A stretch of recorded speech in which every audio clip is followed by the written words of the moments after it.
All right, I'm the Flat Rate Master, and today we're talking about, well, people questioning what's going on around the shop. Caution, this is a rant. If you've watched my channel, you know I do what's going on around the shop. The comments sometimes range from, this to this, BMW's junk, Chrysler's junk, yada, yada, yada. Why do you have so many of this brand in your shop? Why do you have so much of this brand in your shop? Which is fine. It is what it is. I mean, we get what we get. And it's, always interesting, some of the comments. But I got one the other day is, why so many oil leaks? Because our customers don't want oil in their driveway? We write up oil leaks because they're leaking. Right behind the camera, I've got a BMW X5 that has a oil filter stand leaking, shocker, and a valve cover leaking. Again, shocker. The shocking part is the oil pan is bone dry, but it's got oil leaks. I write it up because it's got oil leaks. It's what we do. If it needed brakes, I'd write up brakes. That's how it works. I've got a Jeep something or other, 2.0 whatever, pouring oil out of the oil pan. That was the complaint they came in for, was smell. I put an oil pan on it. Now, it looks like somebody's already had the oil pan off. My guess is probably the oil pump because they're known for it.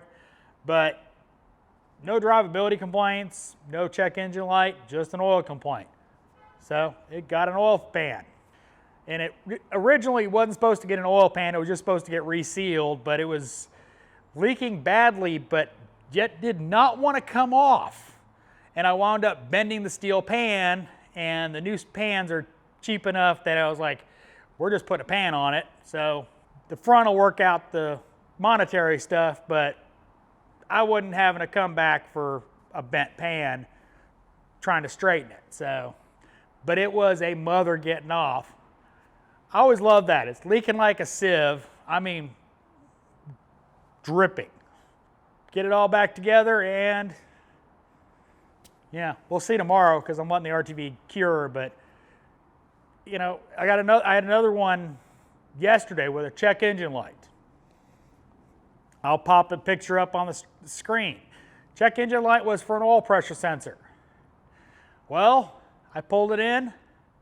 After I got done scanning it, I looked down in the hole. The oil filter and cooler, Chrysler product, it was pouring oil out of it. So I wrote that up. Oh, and it was also in for a oil leak / burning smell.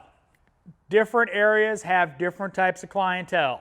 Our clientele happens to care about smells, sounds, and check engine lights. Check engine lights because we have emissions, but it's always interesting on the comments of the work we get. All sorts of comments about during the summer we're doing a bunch of AC work. Well, guess what? I'm in the South. You've probably seen me sweating, so that's why we do AC work, because people want it fixed. We're in the business of fixing cars, so what customers want, they tend to get. If it happens to make us money, even better, which, is kind of the point. What I have going on around the shop is what I have going on around the shop. I don't sugarcoat it. I don't, no, it is what it is. I've got this going on, I got that going on. We got a clutch job going on. Bam Bam did oil leak repairs earlier today.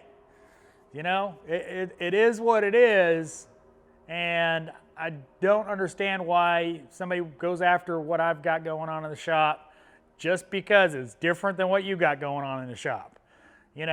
Just because you don't do a lot of oil repairs because your customers don't care, or you're in a different climate and they don't tend to leak. We do a lot of oil repairs. A lot because we're in the South. You know, let's be honest, people probably don't maintain their stuff as well as they should. There's heavy heat, so gaskets get old, brittle, and they leak. Thanks for watching. I am the Flat Rate Master.